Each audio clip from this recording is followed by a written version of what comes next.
네, 안녕하세요. 푸돈싸입니다. 카타르 월드컵 최종 예선 마지막 경기 아랍에미리트와 대한민국의 경기. 아쉽게도 우리나라가 패하면서 최종 예선을 무패로 통과하지는 못했습니다. 거기에다가 이란이 레바논을 잡으면서 조 1위 자리도 내줬고요. 경기 분석 바로 가시죠. 레고. 먼저 라인업을 살펴보면 이건 외국 중계에서 나온 포메이션인데 어지러질하죠? 김영권 선수가 윙어로 나오고 막 황의조 선수가 중미에서 뛰고 실제로는 이란전과 똑같이 나왔습니다. 아랍에미리트도 백3라고 나오는데 실제로는 백4로 나왔고요. 개인적으로는 이번 경기가 아랍에미리트 입장에서 플레이오프가 걸려있기 때문에 쉽지는 않을 거라고 생각했는데 아랍에미리트의 동기부여는 확실했습니다. 우리나라는 경기 초반부터 계속해서 높은 위치에서 전방 압박을 하면서 상대방의 실수를 유도했고 아랍에미리트는 가끔 전방 압박을 하기는 했지만 가장 주요한 목표는 우리나라가 파이널 서드로 진입을 했을 때 중원에서 공을 뺏어낸 이후 역습을 나가는 것이었습니다.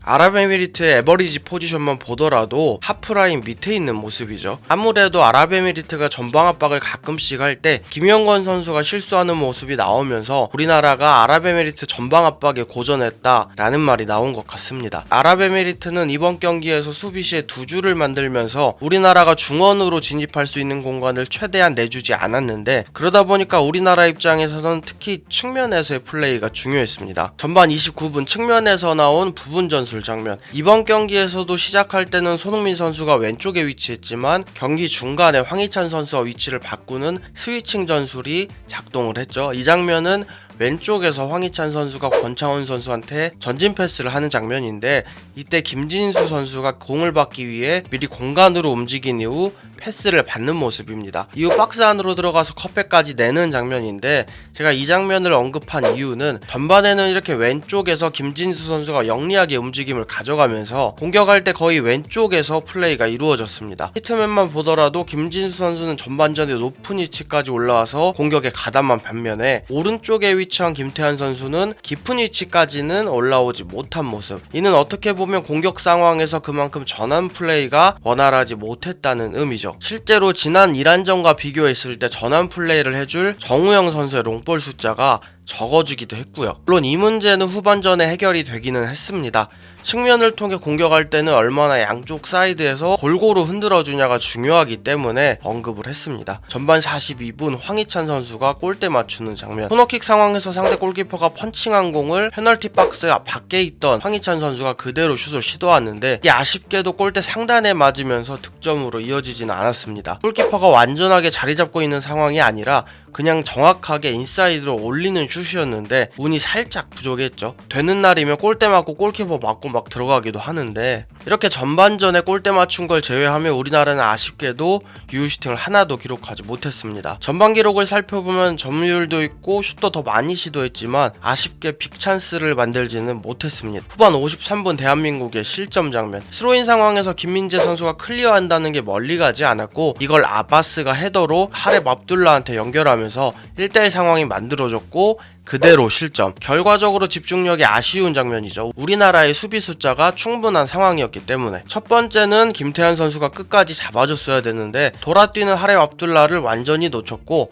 두 번째는 김민재 선수가 클리어로 나갔으면 김영권 선수가 빈자리를 커버해줘야 되는데 어느 하나 이루어지지 않으면서 실점을 하게 된 거죠. 후반 59분 이번 경기에서 가장 좋았던 대한민국의 득점 기회. 중앙에서 이재성 선수가 수비들을 다 끌고 간 이후 측면에 있는 김태환 선수에게 내줍니다. 이후 김태환 선수의 크로스도 잘 올라갔고 이걸 황의조 선수가 완전 프리한 상황에서 헤더를 하는데 아쉽게도 골키퍼 손 맞고 골대에 맞으면서 득점으로 이어지진 않았습니다.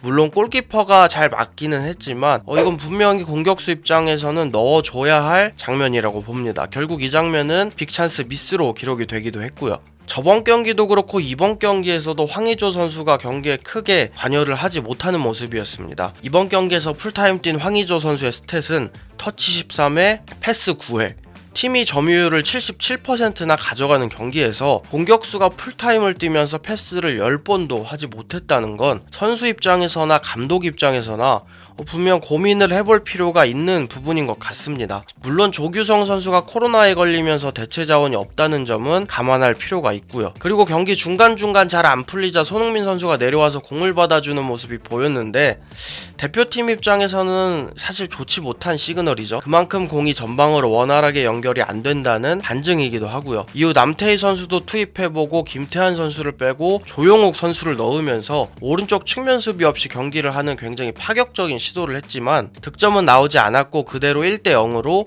아랍에미리트의 승리. 스탯을 좀 살펴보면 오늘 경기에서 특이한 게 우리나라가 클리어를 단 한 개도 기록하지 못했습니다. 포지션 로스트를 살펴보면 손흥민 선수와 황희찬 선수가 가장 많이 기록했고요. 이번 경기에 대해서 쉴드를 좀 치자면 상대적으로 동기부여가 부족한 부분도 있고 해외파 선수들은 장거리 비행 이후 이란전을 치르고 또다시 장거리 비행을 한 부분, 그리고 무엇보다 팀이 정상적인 상황이 아니라는 게 가장 크지 않나 싶습니다. 대표팀 소집 이후 경기에 나선 조규성 선수가 코로나에 확진이 되면서 박민규 선수와 고승범 선수도 코로나로 인해 격리가 됐다고 합니다. 오늘 서브 자원만 보더라도 미드필드에서 뛸 선수가 없는 상황. 대표팀에 합류한 이후 코로나 확진자가 나오는 건 분명 축구협회의 대표팀 관리에 대해서 비판받아야 할 부분이 아닌가 싶습니다. 아랍에미리트한테 지면서 조 1위를 하지는 못했지만 이란도 잡고 조기에 본선 진출을 확정하면서 경우의 수를 안 봐서 좋은 최종 예선이었습니다. 거기에다가 3포트 확정에 3실점으로 A조에서 최소 실점을 기록하기도 했고요. 참고로 월드컵 본선 조추첨은 4월 2일